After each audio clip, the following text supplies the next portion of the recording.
Well, the administration has, as I've said this before, has really undermined its credibility on the world stage. I think we have the least amount of respect and pull, even amongst our allies, because this administration has completely written off foreign policy and has not kept its word when it gets out beyond the American people, beyond the Congress, and then retreats. It undermines its ability to shape these issues as they come up. Syria, I think, was a watershed moment. It's where the administration said, we're going to go in, we're going to do all sorts of stuff, we're going to arm the rebels. Some of these same rebels are the ones that ultimately have joined up with ISIS and are creating a problem in Iraq. And when they went out there on Syria, the American people said, what does this have to do with our national security? What does it have to do with American lives? And the answer was nothing. We could not justify a national security case. And then, of course, there was no win-win in it for us. And ultimately, the Obama administration retreated. The right outcome, but absolutely the wrong process, the wrong method of leadership, and I think it really hurt us. And that continues to linger in situations like the Ukraine. Now, what about the situation in Gaza? The president says Israel has a right to defend itself, and then he comes back with a big big however, and says, however, I'll paraphrase here. They better start dialing it back now because, Israel's getting a lot of casualties on the Palestinian side. I think part of this is aided and abetted by the national media, who tend to make it, every time they show Israeli forces, they're always launching stuff and going at it.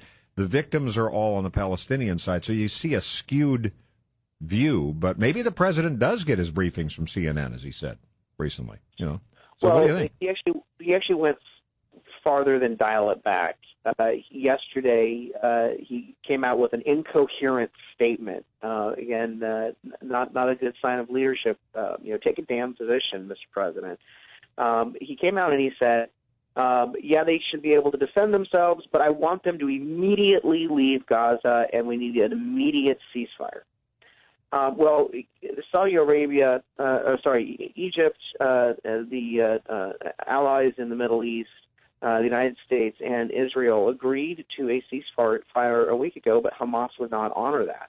And as a result, Israel has had to take the next step, which is if they won't agree to a peace, if they will not stand down, then they've got to go in and try to mitigate the situation, try to reduce Hamas's ability to wage terror. And Hamas is not only impacting Israelis.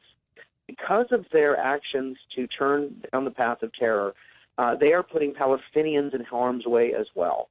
And so my hope is that the Israeli forces can complete their operation and undermine, if not eliminate, Hamas's ability to threaten Israelis and to bring risk to their fellow Palestinians. Carl DeMaio with us here. You can find him at carldemaio.com. Running for Congress there, 52nd versus Scott Peters. Now, there's also the continuing border crisis. Rick Perry, governor in Texas, sending 1,000 National Guard troops down there, again, because the president isn't doing a lot, it seems, on that. This is a big local story for San Diego, although the fly-ins have been halted for a while, but we know what's happened in recent weeks. Where does that go next? And if you were in Congress, what would you be doing about it or trying to do?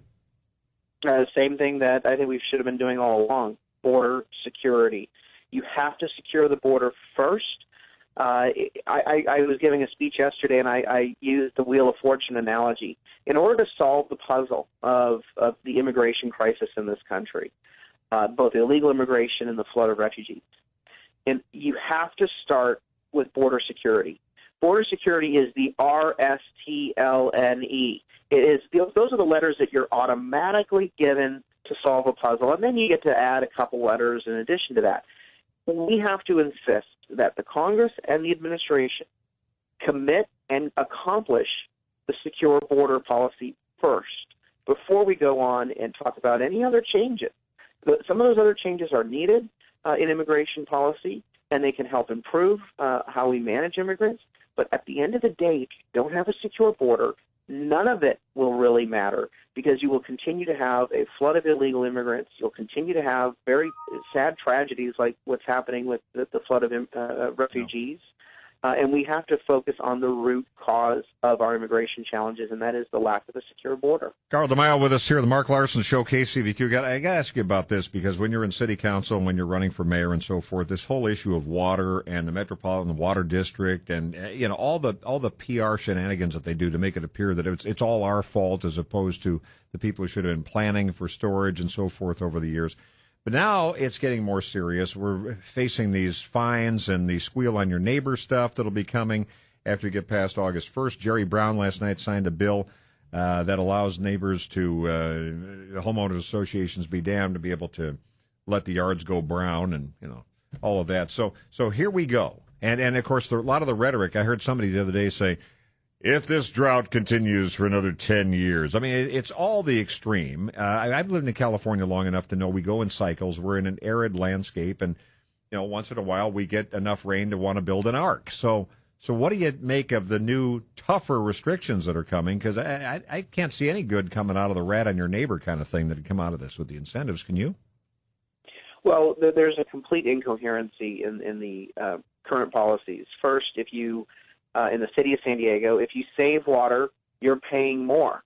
Those that do the right thing and conserve water do not see a savings on their water bill. They actually are seeing, under the current water rate structure, higher rates than others who are using more water. And that has to be reformed. I think that if we change our water rate structure so that if you save water, you save money, it'll give a lot of financial incentive for people to focus on better ways to use water. And that's really where a lot of the battle can be won, is in conservation. Just thinking about how you can redo your watering of your lawn. A lot of people are wasting water even though they don't know it. And so the financial incentives have to be there with the water rates. Second, a lot of the water shortages are self-inflicted. You have all these bizarre policies that these environmentalists have brought lawsuits against a variety of water uses, and as a result... Which is why the farmers are getting killed in the Central Valley. Absolutely. The Delta smelt is only one of many cases where our water policy has become irrational and incoherent. And I think that we really do need federal leadership in this area, because the federal government does have a major role to play with the Bureau of Reclamation in water policy, and we ought to be taking on the California policies that are not legitimate, not right. But at the end of the day, I actually believe that we have to take a all of the above approach to the water supply issue. We have to have more desalination. We have to have water recycling. We also have to be encouraging conservation. I saw on the news that a family is being fined $500 a day for letting their lawn go brown. Yeah, so that one's going to change now. Now he says, well, a homeowners association can't tell a homeowner that they've got to keep it green for the neighborhood, which is part of the reason why you have a homeowners association, for some unified look to the neighborhood. So Jerry Brown's busy. He also signed, with everything else going on in the business climate and so forth, he signed a bill. These are always from Democrats. Ken Cooley out of Rancho Cordova. This is Assembly Bill 2127. For those of you keeping score, the bill that Jerry Brown signed yesterday, among the 24 or so he signed, prohibits middle school and high school football teams from holding full contact football practices during the offseason, and now limits them no more than 2 full contact football practices per week. I mean, the wussification of America continues. This is just absurd. What's the state doing getting involved in that? They're limiting our freedom, and it's absolutely outrageous. We cannot have a nanny state. And if you allow them to do it on football, what else are they going to decide that you can't do? I'm waiting for someone to introduce the bill that says that you can no longer lay out on the beach in suntan because it's bad for your health. Well, of course. What more are they going to take away from us about our quality of life, our way of life, our freedoms? And that's where we need to have, in my opinion, the Republican Party needs to become the party of personal freedom. Be the party of liberty again. There's a thought. Hey, thanks, Carl. CarlDeMaio.com is where you can find Carl and his congressional campaign. Appreciate the update. Thank you. Now I'm thirsty talking about water. See you later. More coming up. Hydrate. 1170 KC.